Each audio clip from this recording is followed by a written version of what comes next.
નમસ્કાર, હું છું ધવલ કલાસવા. મારી યુટ્યુબ ચેનલ યુગ સ્ટડી સેન્ટરમાં તમારું હાર્દિક સ્વાગત છે. આજે આપણે ચેતાકોષ વિશે ચર્ચા કરવાની છે. તો ચેતાકોષનું કાર્ય શું છે, કેવી રીતે કાર્ય કરે છે, એના વિશે ચર્ચા કરવાની છે. માની લો કે આપણને અહીંયા મચ્છર કરડે છે અથવા તો કીડી કરડે છે. એ કીડી કરડે છે એ માહિતી આપણા મગજ સુધી કેવી રીતે પહોંચે છે એ ચર્ચા આપણે અહીંયા કરવાની છે.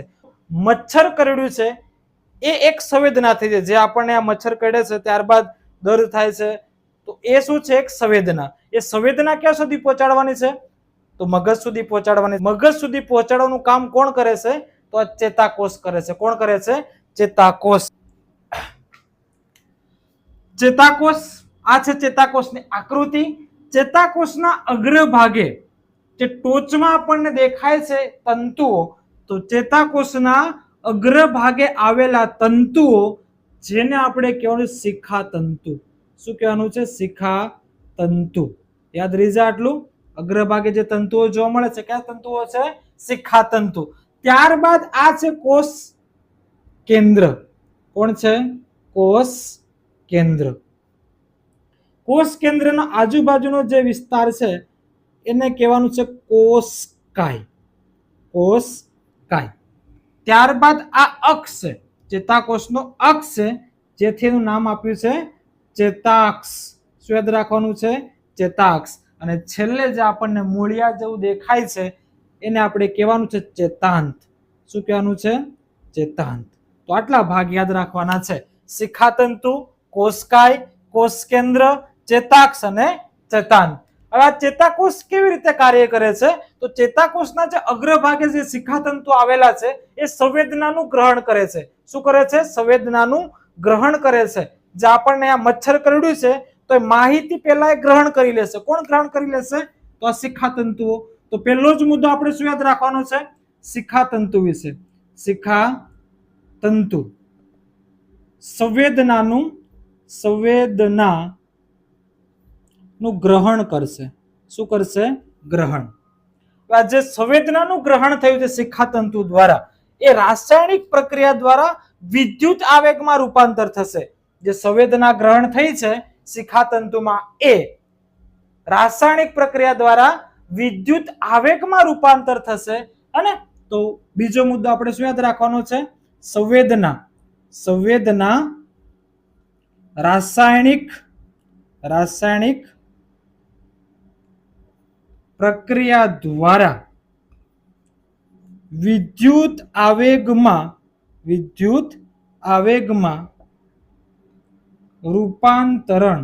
રૂપાંતરણ થાય છે. ચલો, ખ્યાલ આવી જાય આટલું. શિખાતંતુ દ્વારા માહિતી અથવા તો સંવેદના ગ્રહણ કરવામાં આવે છે. ત્યારબાદ આ જ સંવેદના રાસાયણિક ક્રિયા દ્વારા વિદ્યુત આવેગમાં રૂપાંતર થાય છે. વિદ્યુત આવેગમાં રૂપાંતર થયેલી સંવેદના શિખાતંતુમાંથી કોષકાયમાં આવશે. શિખાતંતુમાંથી કોષકાયમાં આવશે અને કોષકાયમાં થઈને ક્યાં જશે? ચેતાક્ષ. અને ચેતાક્ષમાંથી ચેતાંતમાં. અને એ જે માહિતી છે ચેતાંત દ્વારા ફરીથી મુક્ત કરવામાં આવે છે. તો અહીંયા જે ચેતાંતમાં જે માહિતી આવી છે એ રાસાયણિક સ્વરૂપે મુક્ત થશે. રાસાયણિક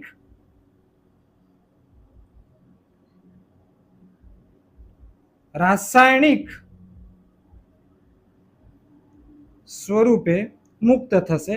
અને આ જે માહિતી મુક્ત થઈ છે એ માહિતી નજીકમાં બીજો ચેતાકોષ હશે, ગ્રહણ કરશે, ફરીથી વિદ્યુત આવેગમાં રૂપાંતર કરશે. ત્યારબાદ કોષકાય, ચેતાક્ષ, ચેતાંત ફરીથી એ મુક્ત કરશે.